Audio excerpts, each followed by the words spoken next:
Halo teman-teman, terima kasih sudah kembali lagi di channel saya.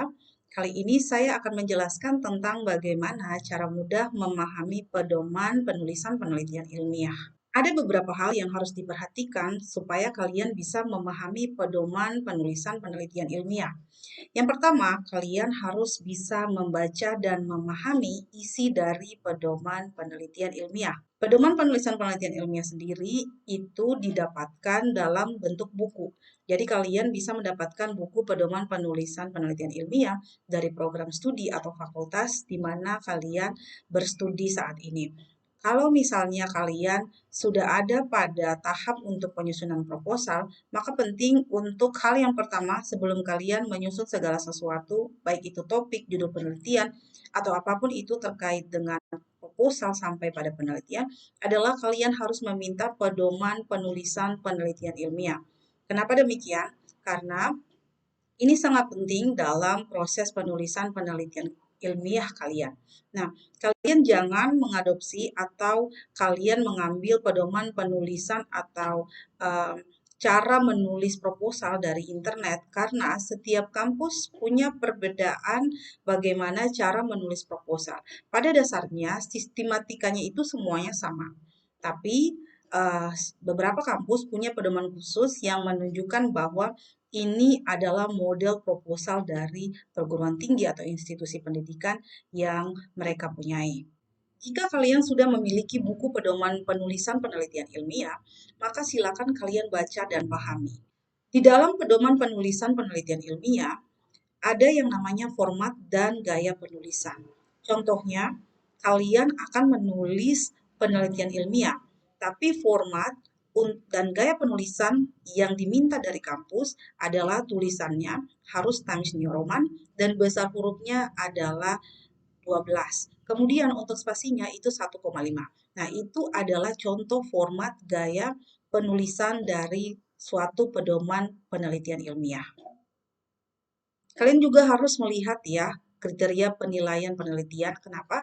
Ini akan membuat kalian bisa lebih fokus atau kalian bisa tahu nih poin-poin apa saja yang diperlukan supaya penelitian kalian itu bisa berkualitas. Penelitian kalian itu bisa menjadi penelitian yang bagus, yang tentunya akan diterima pada saat kalian melakukan proses pengujian atau ujian seminar proposal sampai pada skripsi. Pahami betul kriteria penulisan penelitian ilmiah. Di dalam pedoman penelitian ilmiah, tentunya kalian juga akan dijelaskan beberapa sistematika penulisan penelitian atau penulisan proposal yang di dalamnya terdiri dari bab 1 sampai kepada bab terakhir ya. Dan juga ada beberapa ciri khas dari gaya atau penggunaan tabel atau penggunaan gambar yang kalian harus ikuti berdasarkan pedoman penelitian ilmiah. Jika kalian telah memahami pedoman penulisan penelitian ilmiah, maka silakan kalian menentukan topik penelitian. Perlu diketahui bahwa judul penelitian, topik penelitian sebaiknya harus relevan dengan jurusan kuliah kalian. Kalau misalnya berbeda, itu akan mempersulit kalian dalam menganalisis permasalahan-permasalahan dalam penelitian. Kalau misalnya berbeda dari jurusan kalian, maka kalian sendiri akan mengalami kesulitan ketika kalian menyusun proposal sampai pada skripsi. Kenapa? Karena sudah pasti ada perbedaan ide-ide, ada perbedaan gagasan berpikir dari apa yang selama ini kalian pelajari pada jurusan.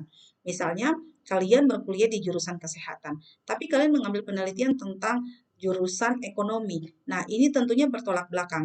Jadi, kalian harus berhati-hati untuk mengambil judul penelitian, topik penelitian yang sesuai dengan minat ataupun hobi ataupun jurusan perkuliahan kalian. Ini akan membantu kalian untuk memahami lebih jauh, lebih dalam. Lalu kalian juga harus ingat bahwa ketika kalian mengambil judul penelitian, pastikan bahwa judul penelitian tersebut atau topik penelitian adalah topik penelitian yang terbaru. Kalau misalnya kalian merasa bahwa topik penelitian kalian itu adalah topik penelitian yang lama, silakan kalian menggunakan ATM, amati, tiru, dan modifikasi. Jadi kalian cari jurnal-jurnal pendukung yang menghasilkan beberapa teori-teori yang mendukung topik penelitian kalian. Kemudian kalian amati apakah topik penelitian kalian ini adalah topik penelitian yang terbaru ataukah tidak. Jika memang bukan topik penelitian terbaru, kalian bisa mencari data-data statistik yang berhubungan dengan topik penelitian kalian, kemudian kalian modifikasi menjadi suatu penelitian terbaru. Ingat, kalian mencari topik penelitian juga harus berdasarkan fenomena yang terjadi di masyarakat. Kalau kalian melakukan satu penelitian dengan teori-teori terbaru, misalnya 5 tahun terakhir atau 3 tahun terakhir, maka penelitian kalian itu akan sangat terlihat menarik.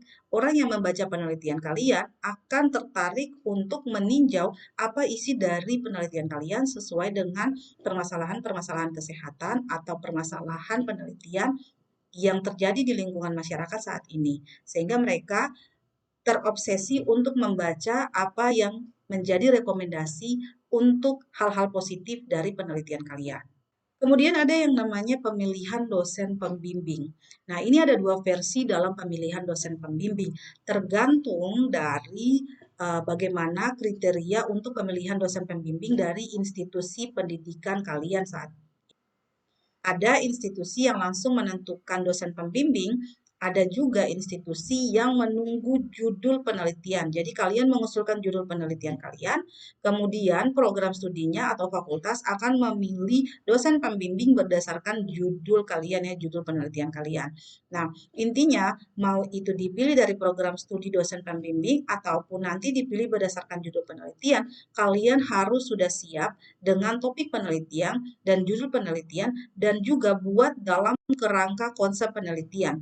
Jadi kalian harus menyiapkan kerangka konsep penelitian, bukan proposal penelitian yang kalian sudah buat dari bab 1 sampai bab akhir ya. Ini bisa mempermudah kalian ketika menjelaskan kepada dosen pembimbing. Jadi kalian tidak menjelaskan hal-hal yang sebenarnya bukan substansi dari apa yang ingin kalian teliti. Dengan kerangka konsep yang jelas, ada variabel independen, ada variabel dependen, dan juga kenapa kalian tertarik untuk melakukan penelitian tersebut, buat dalam kerangka konsep penelitian, kemudian jelaskan kepada dosen pembimbing kalian, lalu kalian bisa menunggu masukan atau rekomendasi dari dosen pembimbing yang tentunya kalau memang kalian ingin mempertahankan topik dan judul penelitian kalian, kalian harus mempertahankan dengan logis berdasarkan teori-teori yang sudah kalian siapkan dari jurnal-jurnal penelitian sebelumnya dan juga diimbangi dengan data-data statistik.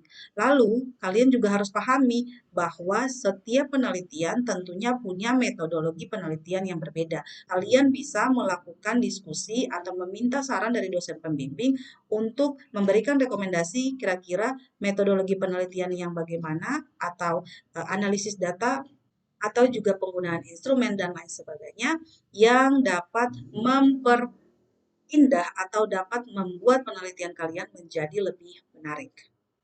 Proposal penelitian juga bisa kalian susun ketika kalian sudah mengambil data awal. Kalian bisa mengambil data awal untuk memperkuat apa yang menjadi maksud dari penelitian kalian. Maksud dari teori-teori yang akan kalian muat di dalam penelitian kalian, meliputi latar belakang, rumusan masalah, maupun tujuan penelitian sampai kepada manfaat penelitian. Berdasarkan data yang sudah kalian dapat dari lokasi, objek, atau subjek penelitian kalian. Untuk proposal penelitian, tentunya seperti biasa, disusun berdasarkan pendahuluan, kemudian ada tinjauan teori, kemudian ada literatur review atau jurnal-jurnal, dan ada metodologi penelitian. Dan untuk proposal penelitian itu digunakan rumus yang namanya 5W1H. Jadi kalian bisa menggunakan beberapa poin penting dalam rumus 5W1H untuk menyusun proposal penelitian kalian. Jangan lupa ketika kalian melakukan penyusunan proposal penelitian, kalian harus pastikan bahwa setiap teori-teori yang kalian kutip itu harus diparafrase. Jadi jangan di copy paste dari jurnal penelitian tertentu untuk menghindari yang namanya plagiarisme. Untuk proposal penelitian, di dalam video ini saya tidak bisa menjelaskan secara rinci, tapi saya akan membuat dalam satu video dan kalian bisa melihat atau kalian bisa menyimak video tersebut. Saya akan menjelaskan secara mendetail tentang apa yang berkaitan dengan proposal penelitian. Jika kalian telah menyusun proposal penelitian, kemudian proposal tersebut telah diseminarkan, maka silakan kalian melakukan penelitian. Dalam proses melakukan penelitian, kalian bisa menyesuaikan dengan metodologi penelitian yang sudah kalian rancang di dalam proposal penelitian. Kemudian, silakan kalian mengumpulkan data, mengolah data, menganalisis data yang tentunya berasal dari masalah penelitian kalian.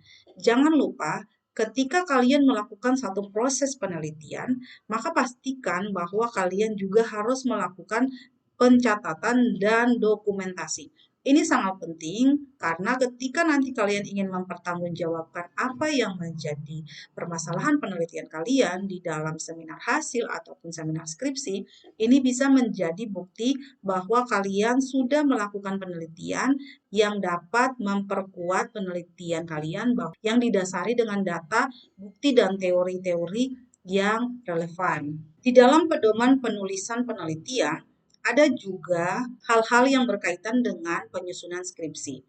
Jadi istilahnya skripsi ini adalah proses lanjutan dari proposal ya. Makanya kalian itu harus benar-benar bisa membaca lagi, melihat lagi apa yang menjadi poin-poin penting yang termuat di dalam pedoman penulisan penelitian ilmiah dari program studi. Yang membedakan dari proposal penelitian dan skripsi adalah kalau proposal penelitian itu masih sebatas kerangka untuk melakukan proses penelitian. Tapi kalau sudah termuat di dalam skripsi berarti sudah ada hasil penelitian, sudah ada pembahasan dan berbagai penjelasan yang mendukung permasalahan penelitian, yang bisa menjawab hipotesis penelitian. Sudah diketahui ada hubungan dari suatu fenomena terhadap fakta yang ada di lapangan saat kalian melakukan penelitian.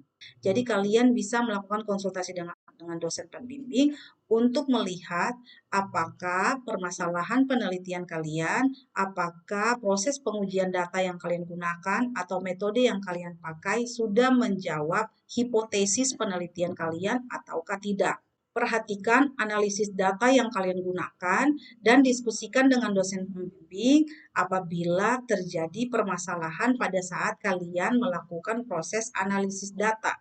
Pengujian yang kalian gunakan dari analisis bivariat, univariat, sampai multivariat, periksa lagi hasil penelitiannya apakah sudah sesuai dengan data-data yang kalian dapatkan pada saat melakukan penelitian dan apakah proses pengujian datanya sudah sesuai dengan metodologi penelitian kalian ataukah tidak. Masalahnya kalau misalnya terjadi kesalahan dalam proses pengujian data, maka kalian juga dalam penulisan pembahasan sampai kepada kesimpulan dan saran akan terjadi misinformasi terhadap penelitian kalian. Jadi harus benar-benar dipastikan, harus dicek lagi, harus memahami betul apa yang dimaksud dengan metodologi penelitian kalian. Cek kembali bahwa penelitian kalian adalah penelitian yang bebas dari plagiarisme.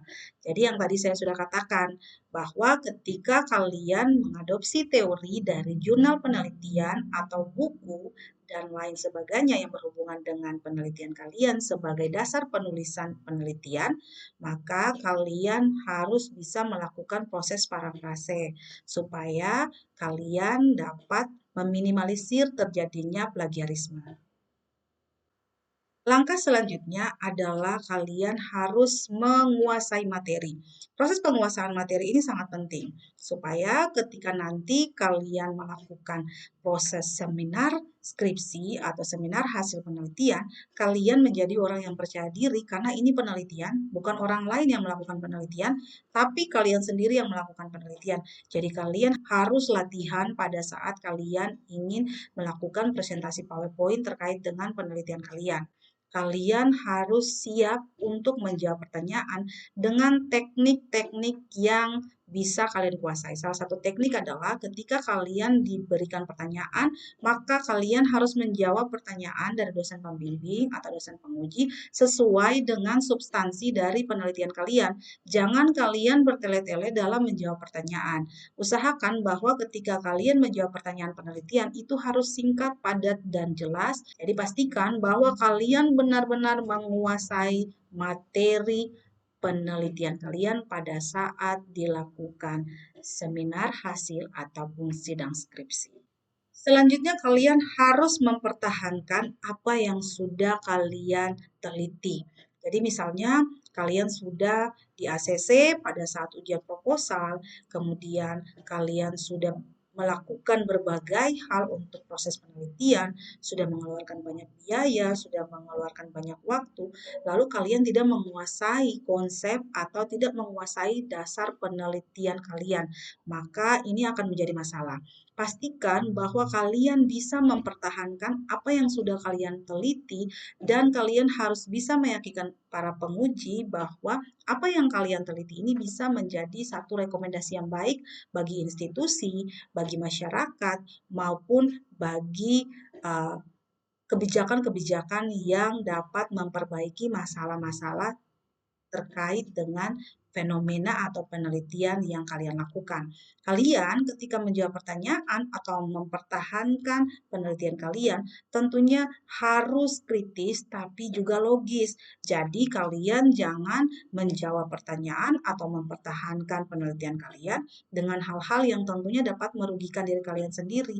Kalian harus simak baik-baik, harus analisis pertanyaan ataupun saran dan masukan dari dosen pembimbing sampai pada dosen penguji. Ini sangat penting. Memang pada saat proses pengujian, dosen pembimbing juga akan membantu kalian. Tapi biasanya dosen pembimbing juga akan memberikan beberapa pertanyaan untuk kalian yang saat ini sedang ada dalam persiapan untuk penyusunan proposal ataupun skripsi atau sedang melakukan penelitian, kalian harus tetap fokus, harus bisa meminimalisir waktu kalian, mengatur prioritas kalian dalam menyelesaikan tugas akhir. Mungkin pada awalnya kalian akan berpikir bahwa dalam menyelesaikan tugas akhir ini adalah hal yang sangat sulit untuk dilewati karena berbagai macam hal kalian akan lakukan mulai dari proses menentukan judul, diskusi dengan pembimbing, sampai kepada mempelajari metodologi penelitian untuk menyelesaikan apa yang sudah kalian tulis, karya ilmiah kalian, ini akan menjadi hal yang sangat menantang. Tapi kalau kalian berpikir positif, kalian akan dapat menyelesaikan semua hal yang berkaitan dengan penelitian kalian, menyelesaikan studi kalian dengan penuh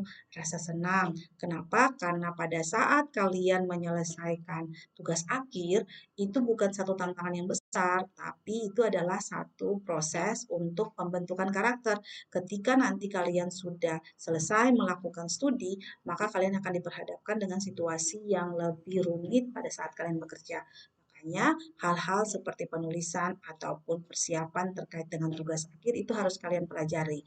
Kalian menentukan satu topik, kalian menentukan judul penelitian, kalian menentukan kira-kira intervensi apa yang harus dilakukan sehingga menghasilkan kebijakan dan rekomendasi bagi masyarakat, bagi pemerintah, bentuk karakter diri kalian untuk menjadi orang-orang yang lebih baik ke depannya.